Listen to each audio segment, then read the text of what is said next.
berbincang lagi. Kita sempat berbicara beberapa bulan yang lalu dan saat ini sudah mulai ke arah yang positif tentu saja, Prof. Dan tidak sendiri karena kita kali ini bersama Wakil Bupati Kabupaten Gunung Kidul Dr. Imawan Wahyudi M.Hum. Pak Imawan, senang sekali bisa berjumpa di Monumen Pers. Kabar baik? Baik, insyaallah. Terima kasih. Terima kasih ke monumen yang saya kira legendaris ini. Penuh sejarah di sini dan saja mudah-mudahan mengukir sejarah juga untuk sebuah kenormalan baru ke depan. Amin. Tentu menarik ketika kita mengawali perbincangan kali ini saat 3 bulan awal sejak Maret masyarakat tengah berjibaku untuk beradaptasi dengan kenormalan baru dengan berbagai macam pemutusan COVID-19 dan saat ini hari ini merajut ekonomi, Prof. Secara umum terlebih dahulu, Prof, bagaimana merespon hal tersebut mengingat hot isunya adalah resesi segala macam. Namun bagaimana upaya dari pemerintah terus meyakinkan bahwa ada optimisme di balik kondisi saat ini. Iya, jadi sebetulnya kan ini masih suasana ulang tahun kemerdekaan. Tentu saja. Dan spiritnya adalah optimis dan bangkit. Apa bangkitnya? Bangkit melawan COVID Corona. Kita masih harus mengalahkan Corona. Dan yang kedua, bangkit untuk Indonesia maju. Sehingga dua hal ini membawa semangat pada kita meskipun kita ini dalam situasi pandemi dan interaksinya virtual, tapi ternyata masyarakat Indonesia antusias sekali merayakan kemerdekaan ini. Dan ini bagian yang saya kira mengingatkan kita bahwa Indonesia akan segera selesai melawan COVID dan kita menjadi negara yang hebat lagi. Kenapa? Karena spiritnya begini. Ada pertama itu Indonesia sehat. Indonesia harus sehat. Baik. Yang kedua Indonesia bekerja. Dan setelah yang kedua bekerja yaitu menggeliatkan ekonomi, Indonesia tumbuh. Jadi 3 tahapan ini jangan dibalik-balik. Kita tetap pada sehat dulu. Sehat, kemudian bekerja, kemudian tumbuh. Makanya step-step ini harus kita menjadi prioritas di dalam semua kebijakan, tidak hanya di pusat tapi juga di daerah. Nanti Pak Wakil Bupati akan bisa menceritakan. Nah, oleh sebab itulah maka semua elemen masyarakat mesti mengingat terus bahwa kita ini masih protokol kesehatan. Tentu saja. Masih mengedepankan bagaimana supaya populasi COVID itu makin lama berkurang. Caranya apa? Ya kita nggak bisa kayak dulu lagi. Kita tutup pakai masker, kita selalu cuci tangan, karena tangan kita ini yang sering masuk ke mata, ke hidung, ke mulut tanpa sadar. Termasuk juga kita jangan sampai deket-deket, ini jaraknya sudah 1 meter lebih ya. Pastinya demikian. Dan termasuk jangan suka ada kerumunan. Kita masih tidak boleh kerumunan. Nah, hal-hal inilah yang menjadi Indonesia sehat. Tapi juga bekerja pun dengan protokol kesehatan. Supaya apa? Supaya nanti menuju Indonesia tumbuh dan ini menjadi bagian karena kuartal kedua kita Indonesia ini nilainya minus dan itu harus kita upayakan secepatnya. Itu Mas. Baik, sehat, bekerja dan tumbuh tentu saja ini yang menjadi salah satu sinergi yang harus diupayakan baik dari pusat hingga daerah. Pemerintah Kabupaten Gunung Kidul, Pak Imawan, melihat secara umum bagaimana perjalanan sejak Maret hingga saat ini, grafik yang ada di Gunung Kidul secara umum dari sisi ekonominya sampai hari ini, Pak Imawan. Saya sebelum menjawab itu, saya ingin merespon apa yang disampaikan Pak Dirjen, Pak Profesor Dr. Widodo Muktio, bahwa kita harus punya pertahanan mental yang kuat. Setuju. Kalau dalam bahasa Gunung Kidul, gumreka dan guyub rukun. Gumreka untuk menggambarkan optimisme dan bangkit, guyub rukun untuk kerjasama secara menyeluruh, totally. Jadi intinya saya kira kita akan menyongsong masa depan yang lebih baik kalau kita disiplin sebagaimana disampaikan oleh Pak Dirjen tadi. Jadi disiplin protokol kesehatan, protokol COVID dilaksanakan, maka insya Allah pertumbuhan ekonomi akan baik. Amin. Kami bisa menggambarkan bahwa 2 bulan yang lalu pantai-pantai di Gunung Kidul sudah mulai dibuka, 3 pantai dulu, kemudian sedikit demi sedikit sudah kita buka semua, hampir seluruhnya sudah dibuka. Dan saya datang kira-kira 10 hari yang lalu ke Pantai Kukup, 99,9% bermasker. Jadi saya kira mengembirakan Pak Dirjen, mengembirakan karena orang datang ke situ setelah bermasker juga masih mau disuruh cuci tangan, physical distancing, jaga jarak, dan kemudian juga tidak membuat hal-hal yang membuat orang baper atau negatif thinking atau perasaan-perasaan negatif. Itu penting sekali karena kalau kita akan bekerja kan bekerja dengan gembira, bekerja dengan sungguh-sungguh, dan jangan lupa untuk memperkuat pertahanan mental juga berdoa dengan sungguh-sungguh. Artinya dengan berbagai hal yang sudah diupayakan dari pemerintah kabupaten dan kesadaran masyarakat yang penting itu nampaknya sudah bisa teraplikasi dari standar Insya Allah protokol ada. kesehatan. Dan kami memantau itu. Apabila destinasi wisata kemudian terlihat kurang peduli pada protokol ini, bisa kami tutup dulu, cabut izinnya. Jadi saya kira denda tidak perlu lah. Kalau ditutup sudah cukup. Baik, artinya ketegasan itu sudah membuat sedikit lebih jerah artinya kita bisa menjaga itu. Saya kembali ke Prof. Perpres 82/2020 ketika ada perubahan, gugus tugas kemudian digantikan dengan Komite Penanganan COVID-19 dan Pemulihan Ekonomi Nasional. Latar belakang apa ini barangkali sekaligus mengkonfirmasi langsung barangkali ada informasi penting apa untuk perubahan tersebut, Prof. Iya, jadi Perpres 82 itu kan merupakan satu perkembangan. Menangani COVID ini dari waktu ke waktu itu selalu kontekstual. Konteksnya apa? Nah, saat ini kita melihat tanggal 20 Juli yaitu pernya itu. Presiden merasa perlu bahwa penanganan dari sisi kesehatan dan penanganan dari sisi ekonomi itu harus menjadi satu kesatuan yang utuh.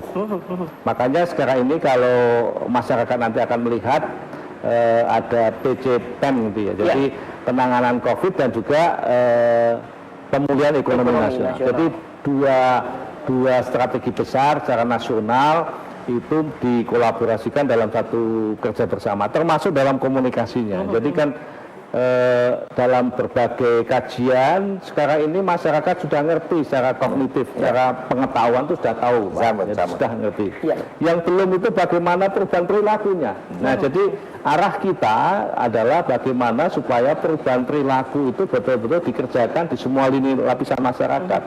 Jangan ini kan sering berbeda normal. Normal itu kayaknya sekarang sudah boleh lagi, new lagi. Tidak itu ya, tidak. Justru ini yang kemudian kita integrasikan gerakannya dan di situ kemudian ada Impres nomor 6 itu ya, dan pendisiplinan dan penegakan aturan atau hukum.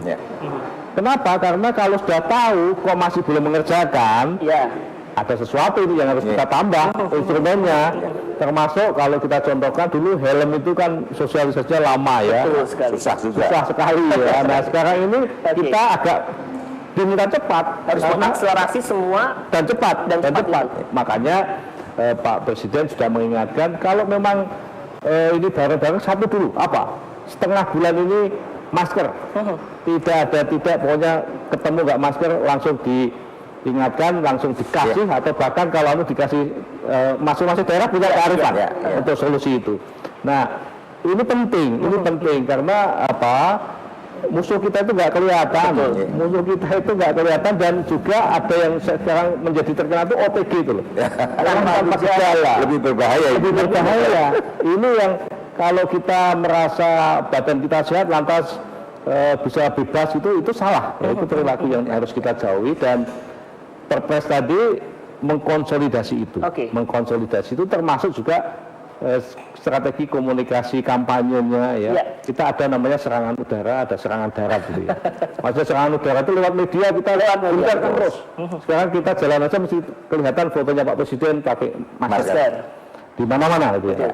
Tetapi juga serangan daratnya ya ini nanti di Pemda, Pemkot, sampai ke desa.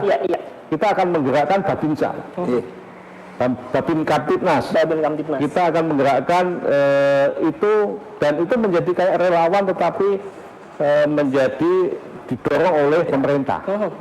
Jadi kita punya strategi nanti ke depan Babinsa, Babin Kamtibnas, desa itu menjadi ujung tombak.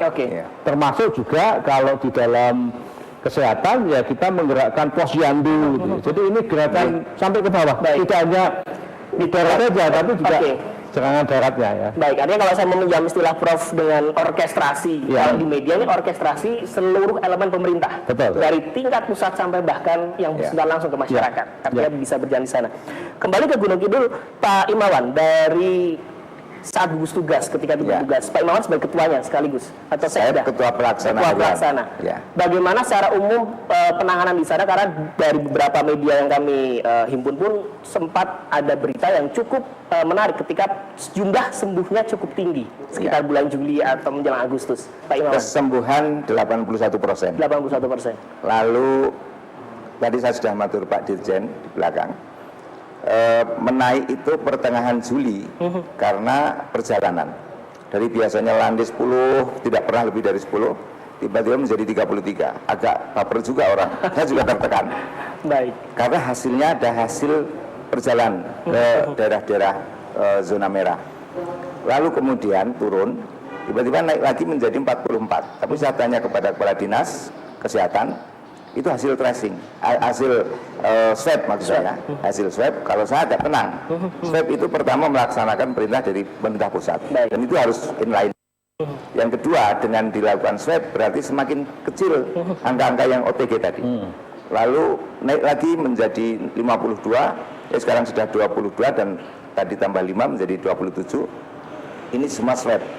Jadi boleh dibilang dengan cara disiplin dan cepat tadi, saya sangat setuju, itu aman lah insya Allah. Jadi bahwa itu kasunyatan, apa boleh buat itu sudah menjadi kasunyatan, kita hadapi dengan disiplin, dengan tidak perlu terlalu takut, tapi jangan mengabaikan. Jadi keseimbangan antara tidak takut tapi tidak mengabaikan ini harus dijaga betul.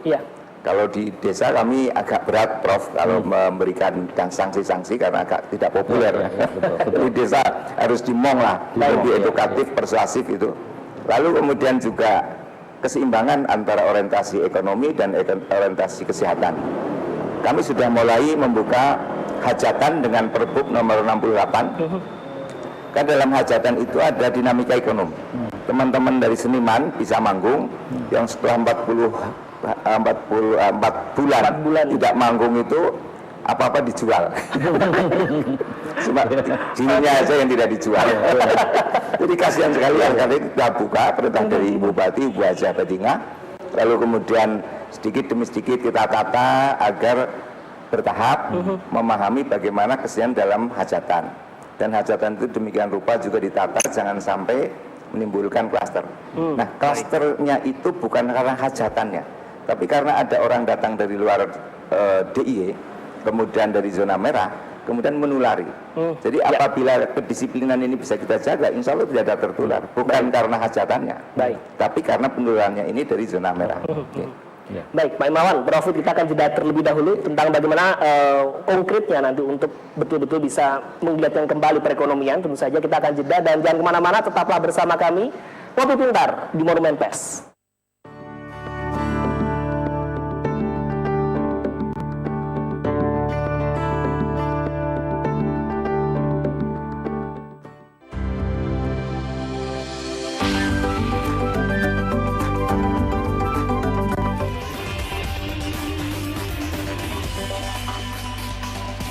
Selasa 10 Desember 2019 bersama saya Gabriela Angelita, kita masuk ke berita pertama.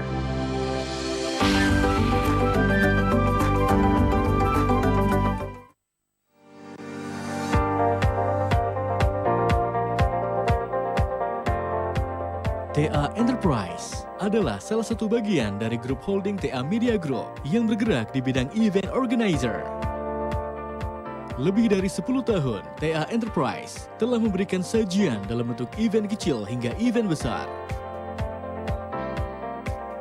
TA Enterprise juga dilengkapi dengan fasilitas sarana dan prasarana, serta sumber daya manusia yang profesional dalam menangani berbagai macam event lokal maupun nasional, seperti EBA 2017, Pesta Rakyat, Food Festival Rotinika. Selain acara besar tersebut, TA Enterprise juga menangani beberapa event lain seperti Taro Camp Ranger, Grand Final Tini Winnie BT 2017, Forum Diskusi Kominfo, Wayangan bersama MPR, dan masih banyak lagi. Percayakan event Anda bersama kami. Untuk informasi lebih lanjut, hubungi di nomor telepon 0271 852 643.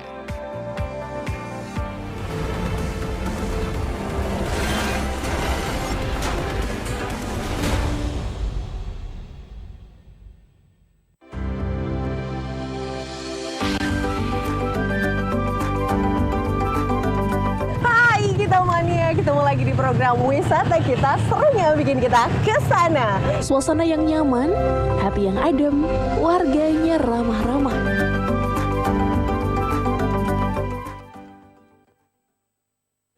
Roti Dika, memberikan cita rasa roti yang sebenarnya.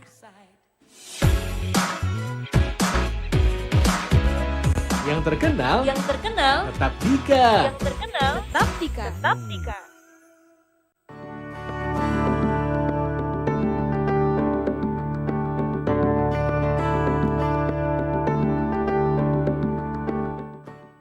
Terima kasih, Ngobrol Pintar di Monumen Pers kembali hadir dan tentu saja menyambung dari pembicaraan kita di segmen awal, merajut ekonomi di era kebiasaan baru tentu menjadi poin penting di mana kesehatan dan ekonomi harus berjalan beriringan agar sekali lagi masyarakat dapat betul-betul bertahan hingga ke depan dan jangka panjang. Dan sudah membahas bagaimana kondisi baik dari tingkat pusat hingga kemudian aplikasi di tingkat daerah. Kita akan melanjut kembali. Profit ini menjadi satu hal yang viral ketika ungkapan presiden, kita harus satu rasa, harus punya sense of crisis. Tentu saja ini yang menarik ketika IKP menerjemahkan itu sebagai kemudian mengkomunikasikan itu ke masyarakat agar saya yakin apa yang disampaikan presiden tidak hanya untuk internal di kementerian saja. Satu Indonesia harus merasakan sense of crisis. Apa ini kemudian strategi yang akhirnya harus diterjemahkan oleh IKP? Iya, jadi memang kita ini kan selalu diulang-ulang oleh Bapak Presiden ya bahwa extraordinary gitu. Jadi ini kita nggak biasa, ini situasi yang nggak biasa. Tapi kemudian diambil lagi lebih tegas lagi bahwa pidato tanggal 17 kemarin Bapak Presiden jelas sekali pada saat seluruh dunia komputernya sedang hang, ya gitu kan, sedang bermasalah, restart gitu ya. Nah saat itulah kita memanfaatkan. Jadi bahasanya sangat kita baca dan berkali-kali bilang kita baca gitu. Nah ini yang saya kira menjadi momentum etos kita ya sebagai bangsa yang berlandaskan Pancasila. Mari kita tunjukkan bahwa situasi ini jangan kemudian kita mundur kayaknya ngelokro gitu ya. Tetapi justru ini menjadi momentum kita melompat kemajuan itu. Nah itu yang kemudian pesan itu yang kita amplifikasi, kita sampaikan dengan berbagai jenis, bahkan kami sekarang ini berkolaborasi dengan semua media yang ada, termasuk LKPN Antara itu sampai membuat pesannya itu dengan bahasa daerah. Nah nanti tadi Pak sudah disampaikan dengan bahasa daerah tadi ya, dan itu kena gitu ya, kena karena memang kalau bahasanya masuk Indonesia bahkan bahasa asing itu salah dimengerti. Masyarakat kita itu banyak yang di pedesaan gitu. Sehingga bahasa-bahasa lokal itu menjadi sangat penting untuk kita terapkan dan monggo ini pimpinan-pimpinan daerah menggunakan bahasa-bahasa lokal, dialek lokal gitu ya. Dan kadang-kadang kita mungkin nggak tahu tapi justru masyarakat akan kena karena targetnya adalah perubahan perilaku. Ya, itu yang saya kira penting dan momentum kemerdekaan ini betul-betul kalau dulu para pejuang itu kan waduh bawa bambu runcing. Sekarang musuh kita itu COVID kok. Ya, ini harus kita sama sedang berperang juga kita sekarang kita dan kita menjadi pahlawan. Dan yang pahlawan selalu teman-teman di kesehatan bilang saya itu bukan garda terdepan. Saya itu adalah yang paling belakang, garda paling terakhir. Belakang ya. Nah, siapa yang ya kita semua ini. Jadi jangan sampai kita sekali lagi abai terhadap diri kita. Di tengah kita sekarang ini 75 tahun loh ya. Ini diamond, ini angka yang bagus untuk kita momentumkan. Bahkan kalau dalam konteks ekonomi kita ini banyak diramal oleh para pengamat dan juga kita punya keyakinan diri 2045 Indonesia menjadi satu abad dan menjadi 5 besar ekonomi dunia. Ini mimpi yang saya kira bukan kemudian menyurutkan kita, ini justru membuktikan kita harus menunjukkan kita bangsa besar, kita punya dignity ya, harga diri, kita punya kedaulatan. tidak ada ideologi kayak di dunia ini kayak Pancasila. Tidak ada. Inilah sebetulnya mari kita semua bangsa ini milik kita. Setuju, Prof.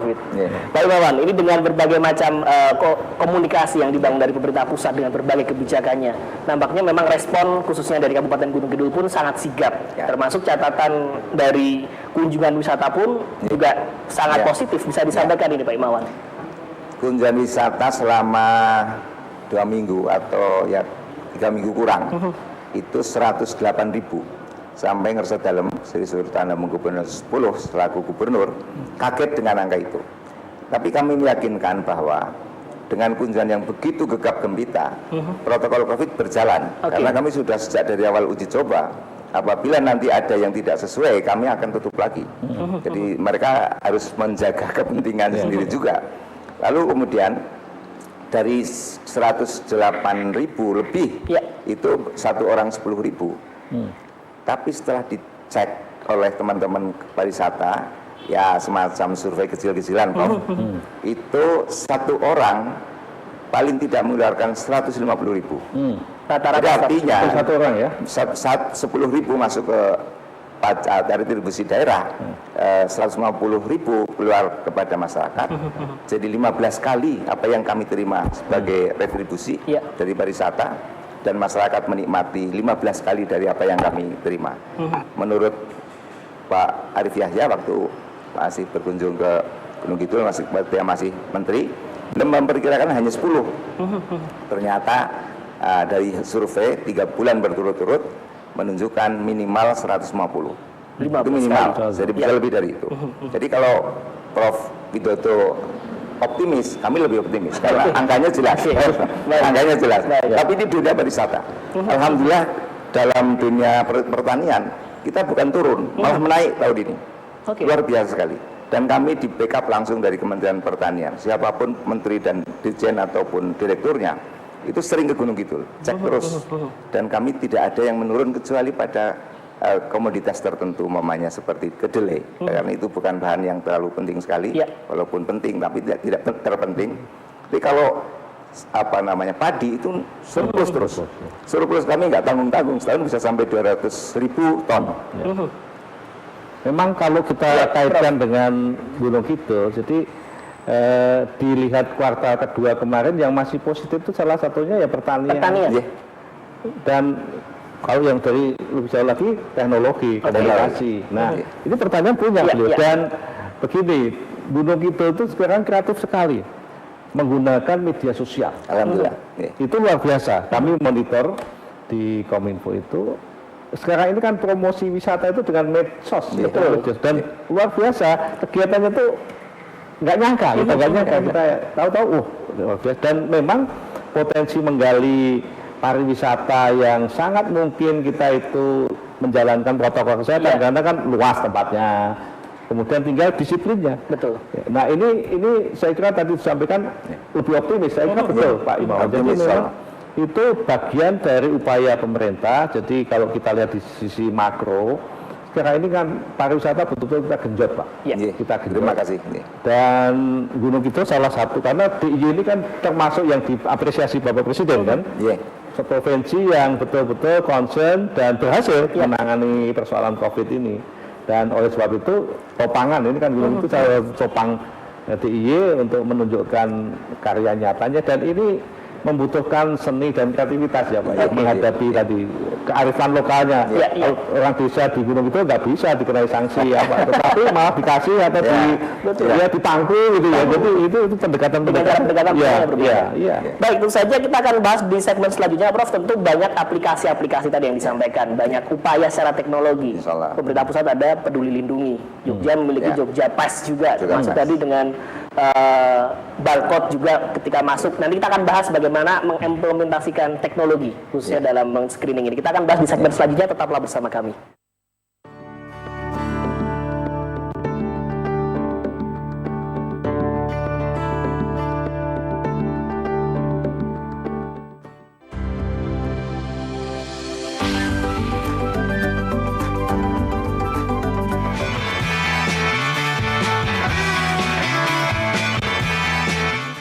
Stamina, podo karo olahraga ndek. Olahraga ki lak apik to tinggi kesehatan ya.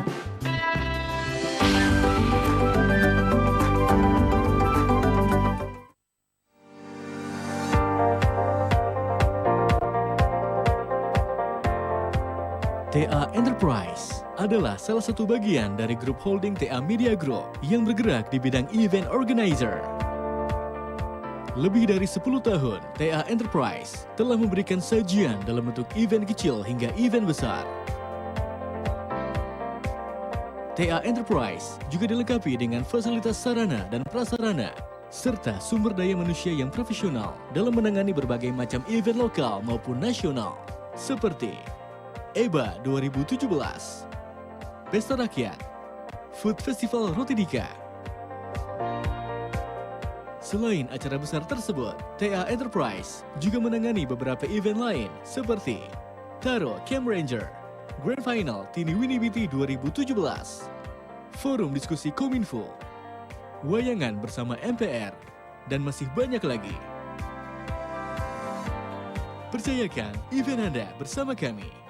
Untuk informasi lebih lanjut, hubungi di nomor telepon 0271 852 643.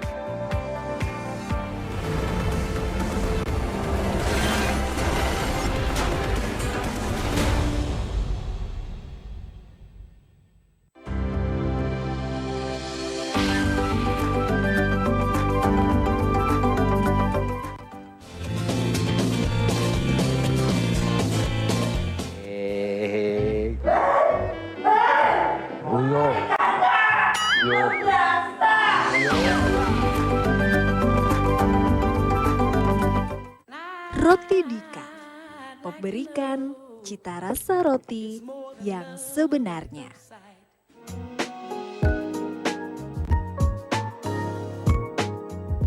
Yang terkenal tetap Dika. Yang terkenal tetap Dika.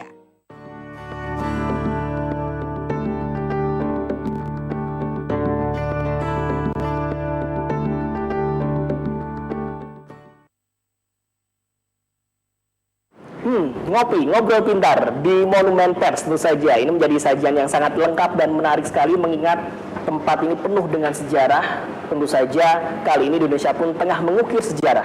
Meskipun berbeda lawan untuk kita saat ini berperang, tapi sekali lagi semangat dan spiritnya tetap sama. Di 75 tahun kemerdekaan proklamasi Indonesia pun kita masih terus berjuang hari ini. Dan tentang ekonomi kita masih membahas.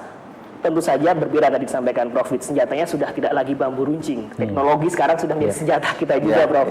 Dan juga Pak Imawan. Kita berbicara soal teknologi kita yang bisa dikatakan jadikan senjata untuk kemudian kita betul-betul bisa bekerja dan tumbuh nantinya. Prof. Peduli Lindungi ini salah satu aplikasi yang memang nampaknya menjadi upaya dari pemerintah pusat juga. Bagaimana keefektifan sebuah aplikasi tersebut atau bahkan program yang lain yang kita berbicara soal IT? Jadi sebetulnya menghadapi COVID ini kita berbasis pada data dan fakta. Ya. Dan untuk menggunakan itu dari si pemerintah pusat bekerjasama dengan Telkom itu membuat namanya aplikasi Peduli Lindungi. Dan aplikasi ini sangat simpel sebetulnya. Dimanapun kita berada kita bisa langsung lihat posisi kita itu termasuk daerah yang merah atau orange atau hijau atau kuning gitu ya. Dan itu menjadikan warning buat kita. Paling tidak menangkal kata-kata COVID itu nggak ada. Wah ada, COVID itu ada. Secara teknologi terdeteksi itu, misalkan itu ya. Karena masyarakat itu kenapa apa kadang nggak ada kok COVID. Gimana ini ya. Jadi data dan fakta yang kita olah di dalam digital ini menjadi penting untuk panduan masyarakat. Sehingga meskipun hijau tetap masker ya, jangan sampai nanti kalau hijau berarti aman, tidak.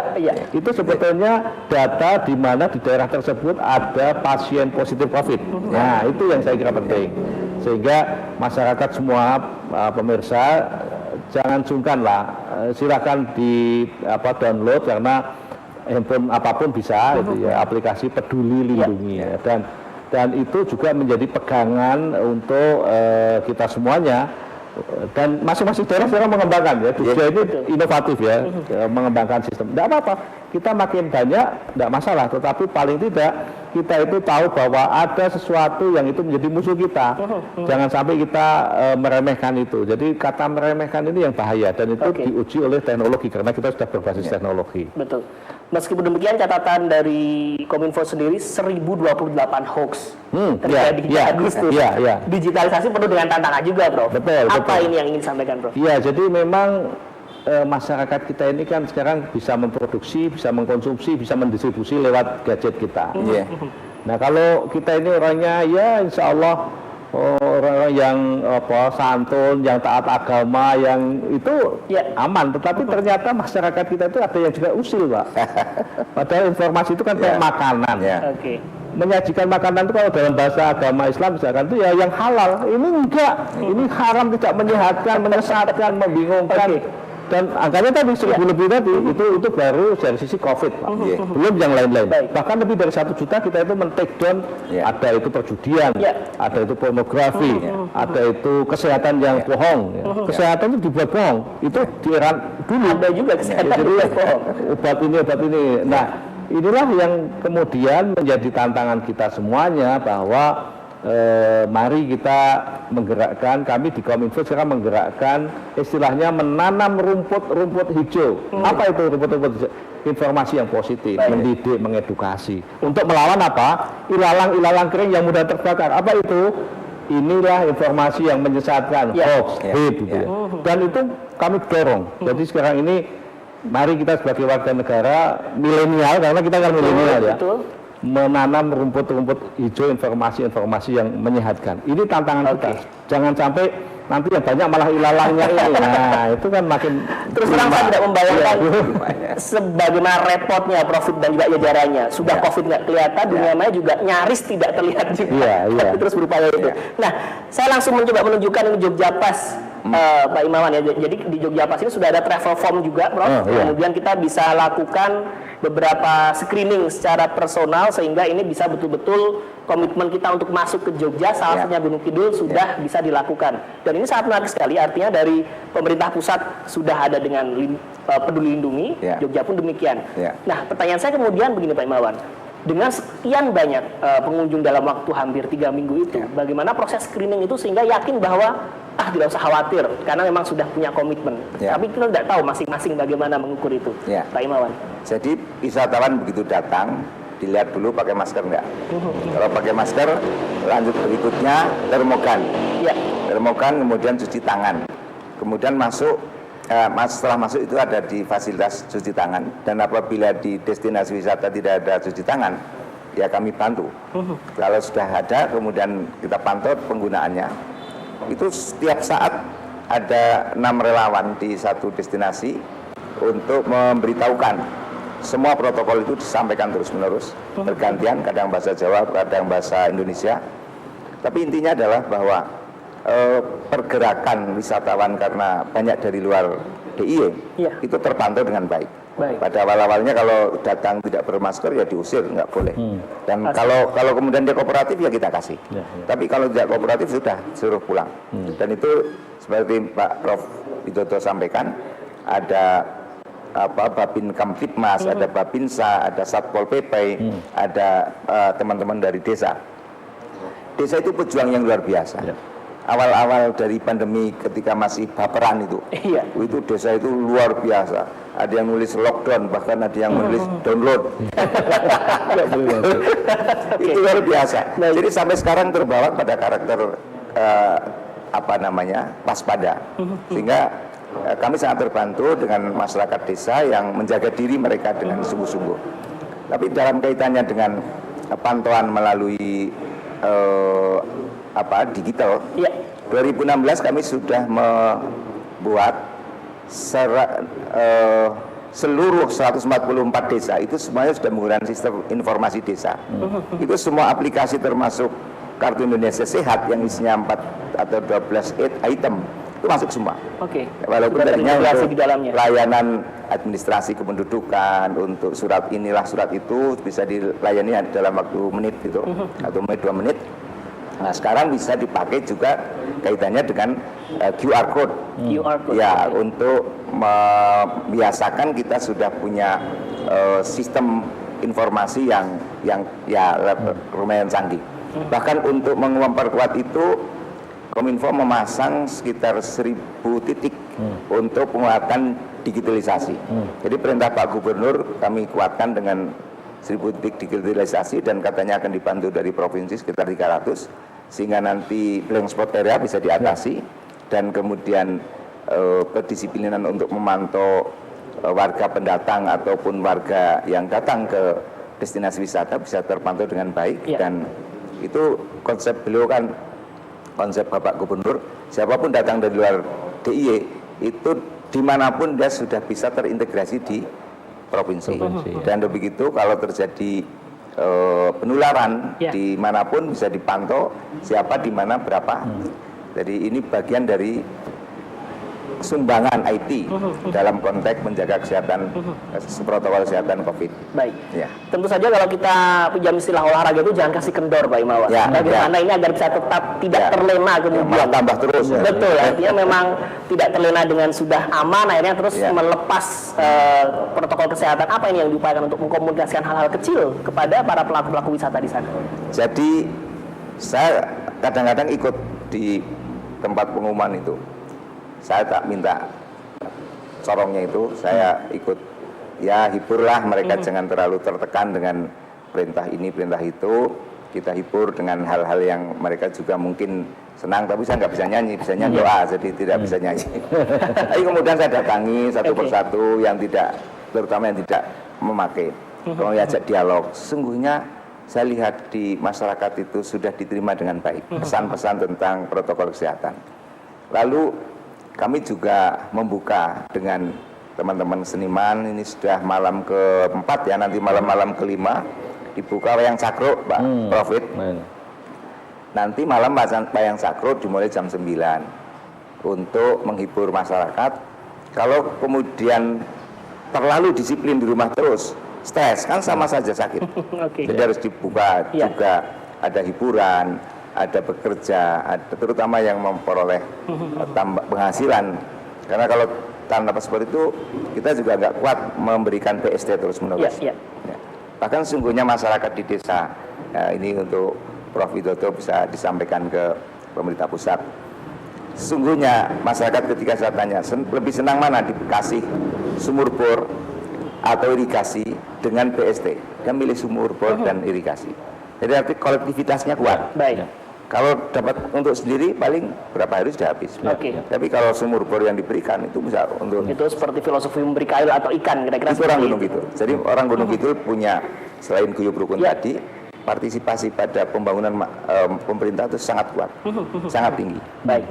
Pak Imawan, Prof, kita akan masuk ke segmen terakhir, mungkin akan lebih konstruktif lagi. Tentu saja upaya pemerintah untuk bagaimana mempertahankan agar tidak jatuh di jurang resesi, bisa dikatakan demikian, sudah mulai digulirkan hal-hal yang mungkin bisa lebih produktif lagi secara ekonomi. Kita akan bahas barangkali harapan pemerintah seperti apa nanti, Prof, dengan digulirnya banyak bantuan baik dari UMKM, tenaga kerja dan lain sebagainya. Kita akan temukan jawabannya setelah yang satu ini. Tetap bersama kami.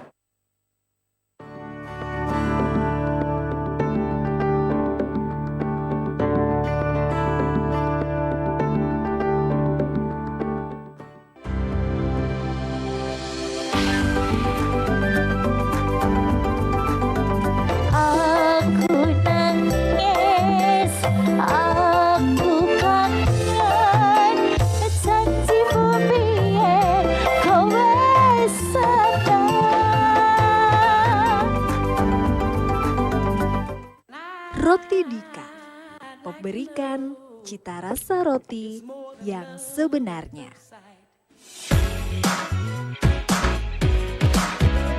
Yang terkenal tetap Dika. Tetap Dika.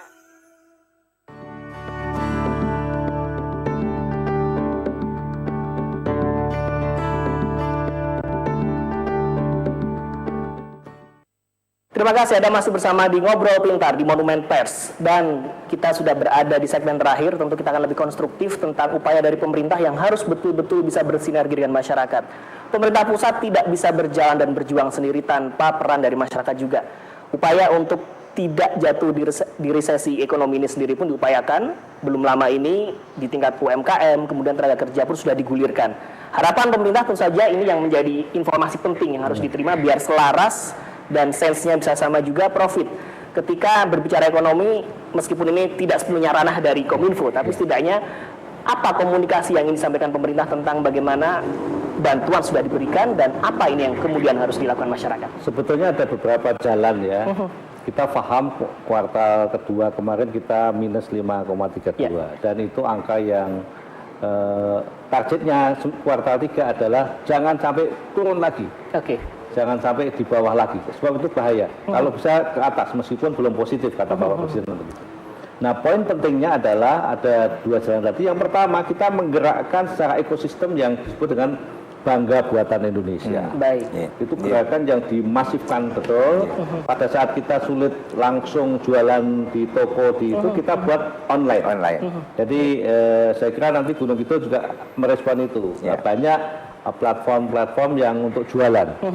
Dan itu by system ya, by system. Jadi kita kampanyekan betul. Sekarang ini sudah lebih dari 1 juta yang pindah ke online dalam tempo yang sangat pendek. Karena di launch oleh Pak Presiden itu 14 Mei yang lalu. Sangat cepat. Nah, dari 64 juta UMKM.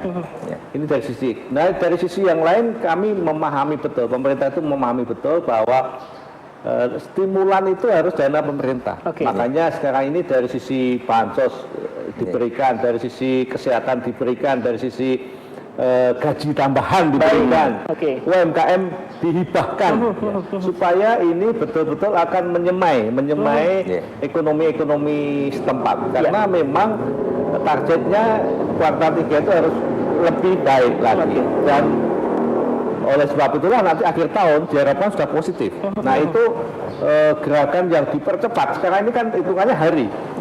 Sudah berapa? Oh ternyata sudah 2,5 juta. Bapak Presiden kemarin menyampaikan hibah kepada UMKM. Padahal nanti dari 17,5 juta UMKM yang dikasih dana 2,4 juta misalkan. Nah jadi supaya kita berkejaran dengan waktu Pak. Itu targetnya. Nanti 31 September itu angkanya kayak apa? Kita mengukur 31 September. Karena kan triwulan. Jadi ini kita berkejaran dengan waktu dan mudah-mudahan masyarakat paham. Dana 695 triliun itu angka yang sangat besar dan itu betul-betul diberikan kepada masyarakat. Targetnya masyarakat jangan sampai menyalahgunakan. Sehingga ini mesti diawasi betul oleh masyarakat. Dan itu paling bawah yang pengalaman daerah luar biasa, itu dinamikanya luar biasa. Nah itu yang pertama, yang saya kira menjadi concern pemerintah. Yang kedua yang tidak kalah pentingnya adalah kita jangan sampai kemudian euforia punya uang, terus piknik tapi tidak protokol kesehatan. Sekarang ini sejarah sedang hangat, misalkan bioskop mau dibuka. Nah ini juga menjadi catatan satu sisi. Penting kita punya hiburan, tapi satu sisi juga ini bahaya di dalam satu ruangan itu kalau kita nggak betul-betul concern. Nah, memang terobosan-terobosan di bidang ekonomi ini tetap yang tadi di depan saya sampaikan, Indonesia sehat dulu, baru bekerja, baru tumbuh. Ini yang menjadi garis penting di semua bidang sektor. Dan Gunung Kidul tadi saya kira bagus sekali, tinggal ini Pak Imawan kulik lagi bagaimana destinasi yang itu insya Allah aman, bagaimana sektor-sektor usaha ekonomi produktif berbasis pertanian ini aman, bahkan ada bunga-bunga warna-warni di Gunung Kidul juga itu wisata bunga. Jadi ini inovasi-inovasi yang untuk mengulik ekonomi ini supaya lebih cepat segera kembali ke arah nol, setelah nol nanti positif. Itu tantangannya. Baik, artinya memang harapan pemerintah, marilah belanjakan produk-produk dalam negeri. Iya, Bangga Buatan Indonesia. Mari kita beli produk tetangga kita. Tetangga kita sampai itu rumah. Justru karena apa? Bangsa-bangsa yang lain juga sedang susah ini. Ngapain? Termasuk nggak usah pergi ke luar negeri. Ada 8 juta angka tahun lalu tuh. 8 juta wisatawan yang pergi ke luar negeri. Ini kita tarik untuk pergi ke Gunung Kidul, ke daerah-daerah yang lain, dan itu tantangan kita pengelola wisata setempat untuk bisa menangkap pendapatan tadi 150.000 per satu kepala. Ini kan angka yang untuk menggerakkan ekonomi masyarakat. Dan itu kalau kita akumulasi menjadi angkanya dihitung nanti, oh ternyata sudah mulai bergeser ke sini. Nah itu tantangan kita. Baik, Pak Imawan, ini menarik saat sudah digulirkan dan masyarakat langsung diterima di rekening masing-masing. Artinya dengan strategi yang baru itu. Apa yang kemudian informasi yang disampaikan dari pusat, lantas respon apa dari pemerintah daerah? Kami di DIY diperintahkan oleh Bapak Gubernur untuk menjaga kalau tidak bisa positif, jangan sampai negatif. DIY pertumbuhannya negatif 0,16, jadi tidak terlalu berat. Oleh karena itu kemudian instrumen BST ini untuk menjaga pada kuartal terakhir agar bisa nanti pada saatnya seperti disampaikan Pak Prof Widodo tadi untuk positif lah. Jadi paling tidak berapa satu plus 1 plus 2 itu tidak masalah, tapi jangan sampai negatif. Lalu pola yang dikembangkan dengan membeli produk tetangga kita itu sudah lama dibuat oleh Ibu Bupati, Ibu Haja Batingah, bahwa di kantor itu harus menyajikan apa yang bisa dibeli dari pasar, tidak dari pabrikan, supaya masyarakat itu bisa menikmati seluruh perputaran uang itu secara lebih adil. Jadi makanan-makanan lokal harus diutamakan dan itu menggunakan perbuk supaya lebih kuat. Jadi intinya ini tinggal pembiasaan. Kalau sudah kemudian ada pembiasaan, saya kira apa kepedulian atau keberpihakan kepada ekonomi lemah itu akan menjadi berjalan. Dan bentuk dari guyub rukun yang paling menyenangkan di Gunung Kidul adalah bahwa orang-orang Gunung Kidul itu secara sistem kehidupannya sangat kolektivitas itu sangat memperhatikan kebutuhan tetangga. Jadi gotong royong masih berjalan. Kemudian memberikan peran kepada orang lain. Tapi ada juga saking bagusnya menjadi tidak bagus, umpamanya dihapusi orang itu nggak mau melaporkan ke polisi. Jumlahnya bukan jutaan, bisa ratusan. Sampai sejauh itu bagaimana? Saya tanya, dan itu orang educated, well educated. Dia mengatakan nggak enak kalau saya laporkan polisi. Kenapa?